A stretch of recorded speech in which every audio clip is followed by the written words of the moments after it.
বিকাল টাইম একটু ঘুরতে বের হয়েছিলাম আর পাশেই সেই বড় একটা খামার, সেই খামারে গেলাম আর যেয়ে দেখতেছি অনেক সুন্দর সুন্দর গাভী সেখানে। আর যখনই পথ আসলে পাড়ি দিচ্ছি তখনই অনেক সুন্দর জায়গা দেখে আসলে ভিডিও করতে কার না মন চাই। আসসালামু আলাইকুম এভরিওয়ান, সবাই কেমন আছেন? আশা করি সবাই ভালো আছেন। দেখতে পারতেছেন আজকের ভিডিওর মাধ্যমে আপনাদের কিছু গরুর খামার দেখাবো। আর গরুর খামারগুলো এতটাই সুন্দর যে এটার পরিবেশটা অন্যরকম, আর গ্রামের তুলনায় শহরের পরিবেশটা এতটাই ভয়াবহ আসলে বলে বোঝানো যায় না। ভাবি যে শহরে আসলে গরু মনে হয় লালন পালন করা হয় না, তবে দেখতেছি শহরের গরু লালন পালনটা আসলে অন্যরকম, যেটা অতুলনীয়। আমাদের গ্রামের মতো আসলে এতটা কষ্টে গরু লালন পালন করতে হয় না। এখানে অনেক জায়গা জমি যেখানে শুধু এদের জন্যই রাখা হয়েছে, এই জন্য আসলে এগুলা ঘুরতে অনেকটা ভালো লাগে। দেখতে পারতেছেন এখানে এর পাশে ওই পাশে যেতে দিব না, যার কারণে এখানে স্টপ দিয়ে রেখেছে।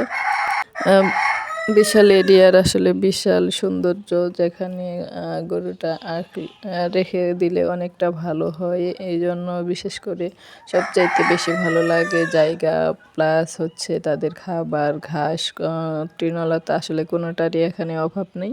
আমরা যেখানে যেভাবে দেখতেছি আসলে এটা এইভাবে প্রত্যেকটা মানুষ যদি আসলে খামারের প্রত্যেকটা কাজই করে যায়, তাহলে কিন্তু আমাদের দেশের সম্পদগুলো আসলে এভাবে নষ্ট হবে না। যারা হয়তো গ্রামে খুব অল্প জায়গার মধ্যে আসলে এগুলা করতে চাই, আসলে এগুলা হলিস্টাইন ফ্রিজিয়ান জাতের গরু, এগুলা আসলে বাহিরের দেশের এটা কিন্তু গরম সহ্য করতে পারে না, যার কারণে আমাদের গ্রামে অনেক খামারিরা আসলে লস খেয়ে থাকেন। বিশেষ করে এ ধরনের খামারিদের সর্বোচ্চ আগে জায়গার দরকার, তারপরে এগুলা গরু রাখার জন্য আসলে পর্যাপ্ত জায়গা, পর্যাপ্ত ঠান্ডা জায়গা রাখার দরকার, এবং কি সবসময় এদেরকে অনেক বিশাল আকারের এরিয়ার মধ্যে রাখার দরকার।